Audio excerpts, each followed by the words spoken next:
안녕하십니까. 고고TV 여명입니다. 이번에는 야권, 즉 미래통합당을 중심으로 한 야권의 차기 대선 주자가 누가 될 것인가에 대해서 정치 거물들이 마음에 품은 사람이 있다 하는 것인데요. 먼저 공지사항을 좀 말씀을 드리겠습니다.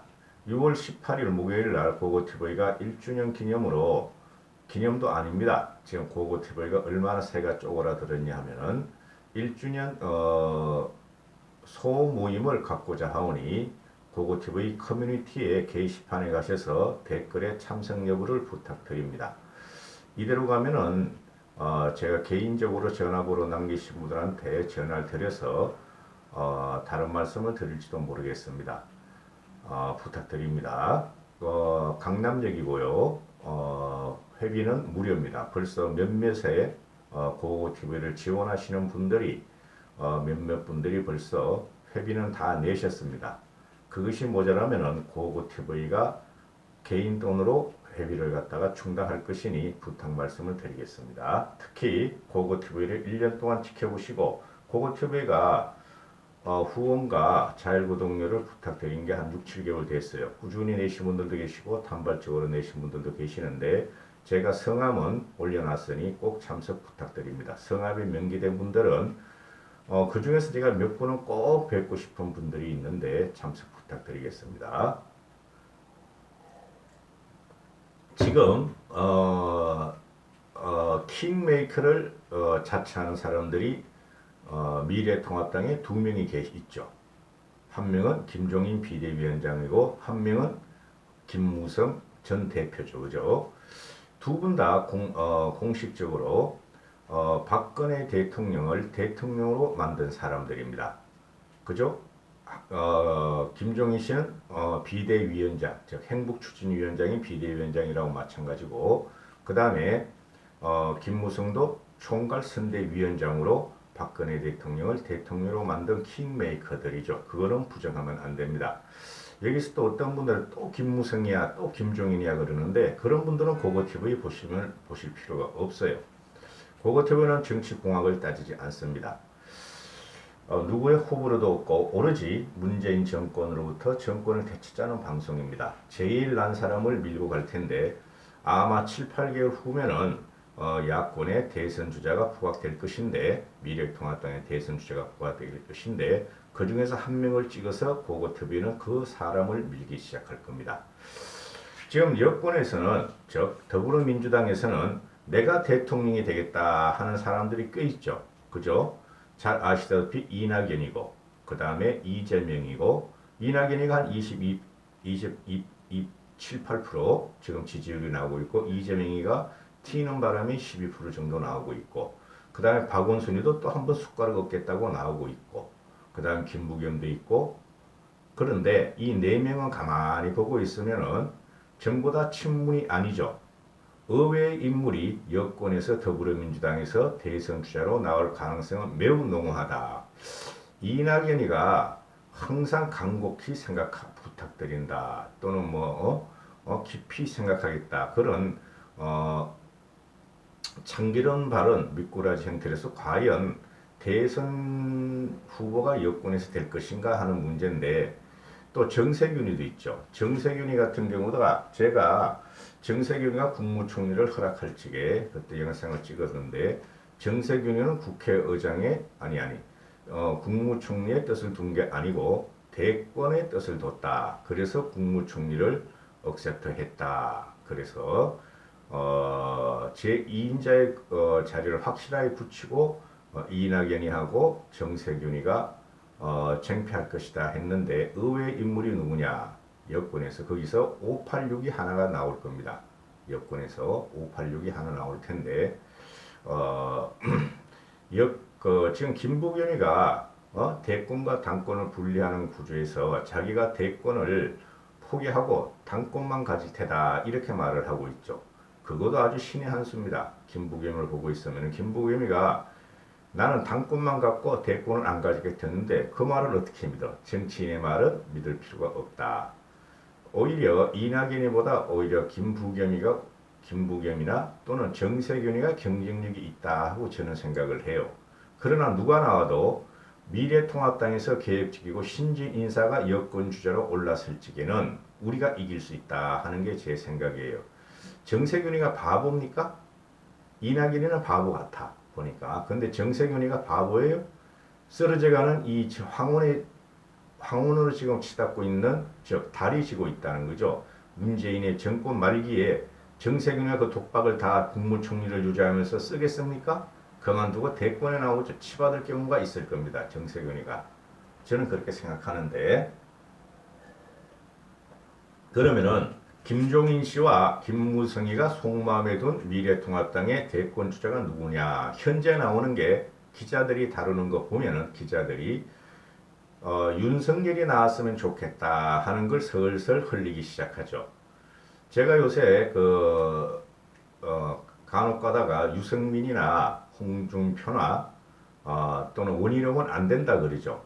그릇이 너무 작아요. 홍준표나 원희룡이나 또는 유승민은 그릇이 너무 작아요. 그리고 원희룡이는 안 됩니다. 원희룡이는 홍준표도 안 된다. 원희룡은 왜 안 되냐 하면은 그동안 뭐 남원정이라고 해가지고 개혁주의자 됐는데 계획을 한 것도 없고, 참으로 그 원희룡은 기회주의적인 입장을 많이 취했어요. 솔직히. 그 다음에 홍준표는 너무 국민들한테 비호감이에요. 미래통합당 내에서도 홍준표를 갖다가 차기 대권 주자로 절대 안 빕니다. 혼자 그래 씩씩거리다가 비호감적인 말을 하다가 끝납니다. 그 다음에 유승민은 그래도 쓸만한데 너무 작아요. 그릇이. 사람들에 대한 포용력이 참 작습니다. 그래서 힘들 것 같고, 유승민은 참모형이에요. 그리고 원희룡도 참모형 같고, 홍준표는 아무것도 아니야. 리더형도 아니고 참모형도 아니야. 셋 중에서 가장 그 후달리는 사람이 홍준표고, 그 다음 오세훈이가 남았죠. 기존 대권 주자에서. 오세훈이는 혹시 모르겠어요. 어떻게 될지. 오세훈이는. 그런데 그런 사람이 아닐 것이다 하는 것이죠. 국민들은 식상해 있어요. 다 탄핵 과정에서 책임이 있었고, 제가 언급한 이 네 사람은, 그 다음에 국민들은 지난 그 대선에서 다 한 번씩의 실험을 했고, 그래서 국민들은 그들을 더 원하지 않는다. 그래서 국민들은 지금 어쩔 수 없이 지금 혁명의 시기가 아니니까, 우리가 60년대, 70년대, 80년대 같으면 혁명의 시기로서 대권주라 세울 수 있지만 그렇지 않으니 선거를 통해서 세워야 되는데 4명은 불가하다고 판정을 일단은 국민들은 마음을 내고 있다. 그 다음에 그러면 새로운 사람이 나와야 된다 하는 게 국민적인 열망인데, 문재인을 좋아서 지금 따라가는 형국이 아니죠. 국민들이 솔직히 말해서 미래통합당이 계획도 않고 너무 정치 이념에 우파운에 해치니까 싫다고 그냥 징벌을 한번 해버렸다고 생각을 하는데요. 그러면은 새로운 사람이 나와야 되는데 40대 50대 중에서 나오면 돼요. 나올 가능성이 있어요. 김세인이를 언급하는데 김세인은 두고 봐야 되고 나올 가능성이 있어요. 키워주면 되는 거예요. 미래통합당에서 그 사람을 갖다가 지지해주고 만들어주면 되는 것이고, 국민들한테 부각을 시키면 되고 국민들한테 어필을 하면 되는 겁니다. 왜? 제 말씀을 드렸죠. 저쪽에서는 70대 노인들이 나와 이낙연이하고 정세균이 그럴 확률이 많죠. 그것을 갖다가 이쪽에 신진세대로 부닥칠 적에 성산이 있는 거예요. 그리고 대권 주자라는 것은 역린을 거스려야 돼요. 현 집권 세력인 대통령을 갖다 강하게 치고 올라가는 사람, 또는 현 최고의 권력자, 즉 미래통합당의 권력자가 있으면 좋고, 또는 더불어민주당의 최고의 권력자가 있으면 좋은데 미래통합당의 최고의 권력자는 김종인 씨뿐이 없어요. 그래서 홍준표, 유승민, 장제원, 원희룡이 김종인을 치고 올라가려고 그래요. 근데 김종인은 권력자가 아닙니다. 전략가고, 그죠? 개혁가였고, 그거 정도뿐이 안 돼요. 미래통합당을 살리러 온 사람인데 그 사람을 치면은 칠수록 원희룡이나 홍준표나 유승민은 나가 떨어진다는 거죠. 국민들한테서. 국민들은 미래통합당을 살리고 문재인을 대체하라 그러고 있는데 그걸 김종인을 뒤받고 있으면 이것들은 안 된다는 거지. 그러면 누구야? 문재인을 치고받아야 돼요. 이제부터는. 아주 강하게 문재인의 실정과 폭정을 갖다가 아주 강하게 논리적으로 국민들한테 인식을 시킬 수 있는 사람이 필요하다. 이때까지 사용한 언어 가지고 되지도 않는다. 그 똥개가 지수도 기차는 달린다. 그런 가지고 되지도 않아요. 여러분. 그 다음에 그러면 누구냐? 그리고 현재까지 아는 사람들이 나오는 게 뭐 홍준욱이도 나오고 홍정욱은 두고 봐야 될 것이고 그 다음에 윤석열을 언급을 하기 시작한다. 며칠 전부터 기자들이 유도신문을 해서 뽑아내는 거예요. 그 다음에 은연중에 윤석열이란 말이 자꾸 나오는 거예요. 윤석열이란 말이 조건이 있다. 조건이 윤석열이 미래통합당 즉 반문재인 세력에 대해서 대권주로도 설정인 조건이 있다. 지금 현재 상태로는 안 된다. 윤석열이는 강하게 문재인한테 탄압받는 모습 또는 강하게 문재인을 치고 받는 모습을 이제부터는 문재인을 확실하게 치려고 잡으려고 들어가야 된다. 그런 조건이 있어요. 그렇지 않고 지금 4.15 총선 때 야당이 참패함으로 인해서 그 전에 손발 다 잘렸는데 윤석열이가 다 잘린 거 아시죠? 지검장, 고검장 다 날려버리고 윤석열의 수족들을 다 지방으로 유배시켜버리고 그죠? 이렇게 했죠.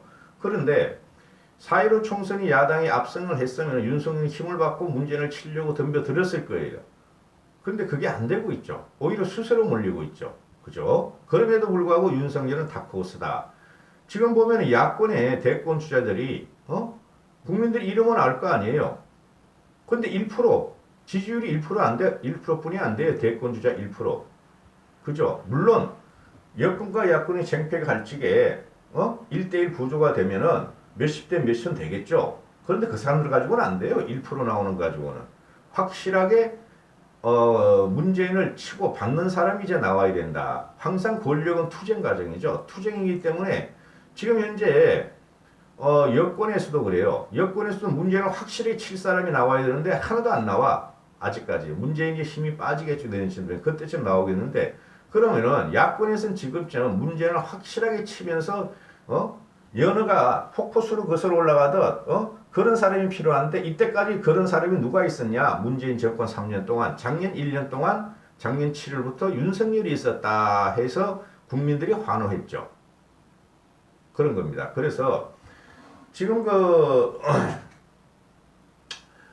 김종인 대표 같은 경우가 지금 은연중에 말이 나와요. 김종인 대표가 주위 사람들한테 이런 말을 했다 그럽니다.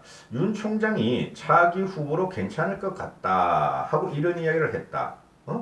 근데 다른 야권 주자를 보면 1%를 넘는 사람이 없고 지리멸멸 수준으로 씨가 말랐다. 이런 표현도 나온다. 그죠? 뭐 유승민이, 홍준표, 원희룡이는 대권을 도전 의사를 밝혔는데도 김종인 위원장은 확실히 부각되는 사람 없다 하고 선을 그어버리잖아. 이게 1%를 갖고 말씀하는 게 아니에요. 나 같은 일반 비루한 선비 같은 여명이도 아는데 지금 김종인 씨는 관주하는 입장에서 벌써 안 된다 된다를 벌써 판단이 내렸어요. 근데 윤석열이 아직 현직에 있다. 김종인의 말에 따르면 현직에 있다. 그래서 일반으로 돌아와서 대통령 후보로 나타나게 된다면 그때 가서 가능할 거냐 안 가능할 거냐 그때가 와서 아는 거다 하고 김종인 대표가 말을 하고 또 김종인 대표가 윤석열을 평가할 적에 윤석열이 현재 부각되고 있는 사람으로서는 가장 정직하고 나라에 대한 충정을 갖고 있다. 충성을 갖고 있다. 충정을 갖고 있다. 윤석열은 말하기를 나는 사람에 충성하지 않는다. 조직에 충성한다. 또는 뭐라 그래요? 나는 헌법을 준수한다 하고 윤석열은 항상 말을 하지 않습니까? 그래서 이게 야권에서 미래통합에서 계속 윤석열을 언급하면 윤석열은 여권으로부터 공격을 받게 되겠죠. 그죠? 그러나 우리는 항상 잠재적인 대권주자로 윤석열을 봐야 되고 현재 법무부, 청와대, 더불어민주당이 윤석열을 고립시키고 있고 그죠? 손발을 다 묶고 잘라냈다. 검찰 내부에서도 다 안다. 그리고 이제 7월달 다음 달이면 공수처가 출범한다는데 그때 검찰 인사를 엄청나게 또 단행할 것인데 남은 측근들이 말이지 다 뿔뿔이 흩어지고 또 잘라낼 것이다. 남은 측근들. 이렇게 되면 윤석열은 완전히 고립무원이 되고 과연 앞으로 그 1년 3개월을 견디겠느냐? 그죠? 내년 7월까지 견디겠느냐? 그게 문제가 되는 것이죠. 내년 7월까지 견뎌도 괜찮고 안 견디면 1년 동안 윤석열이는 문재인과 더불어민주당에 의해서 완전히 짓밟히고 투사로서의 혈연이 낭자하면서 대드는 모습을 보여줘야지만이 국민들한테 인정을 받을 수 있다. 이렇게 되는 것이죠. 그렇게 되면은 야권의 대선 주자로 올라온다. 이렇게 되는 것이죠.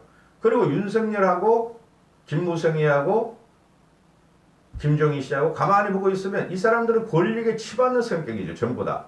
김무성이도 그러고 김무성도 사람에 대한 충성을 별로 안 해요. 저것이 구군을 가른다 하면은 구군을 갖다가 흥하고 그런 쪽으로 붙고 그런 쪽을 지지하고 김종인 씨도 그랬고 그죠? 이렇게 되는 것이죠. 그래서 반골 기질이 있어요. 김종인 씨나 김무성은 반골 기질은 없고 김무성이나 유승민이나 김무성이나 또 누구야? 윤석열이는 반골 기질이 있죠. 그래서 또 위기 때마다 나왔다.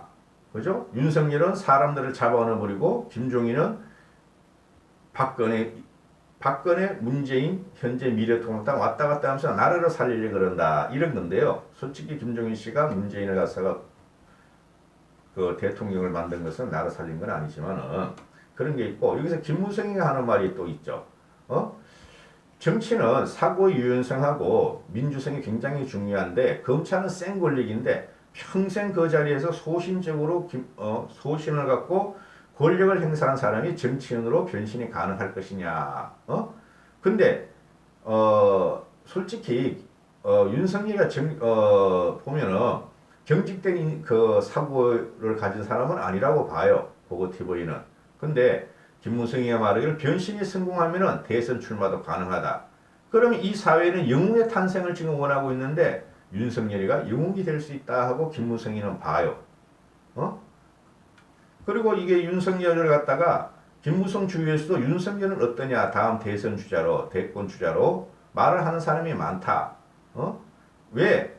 윤석열은 지금 문재인이가 임명했고 임명직 검찰총장임에도 문재인한테 대척점에 있고 문재인한테 유일하게 문재인이란 대통령 권력에 대응하는 세력이 윤석열뿐이 없다. 꿋꿋이 버티고 있다. 대단한 사람이다. 이런 거죠. 그래서 윤석열이 어떻게 될 것인가. 윤석열이가 마음만 먹으면 된다. 이런 건데요. 마음만 먹으면 평지 풍파를 일으키겠죠. 여야를 떠나가지고. 그 자체가 좋은 거예요. 윤석열이가 당하다가 밟히다가 사표를 던지고 나올 적에 그죠? 올 연말이나 내년 초에 던지고 나오면은 단번에 말이지 다음 대선의 지형은 바뀌어버린다. 항상 기대를 품고 있을 뿐이 없다. 보고TV는 이렇게 생각하는 것이죠. 그 외에도 제가 생각하는 사람은 몇 명이 있어요.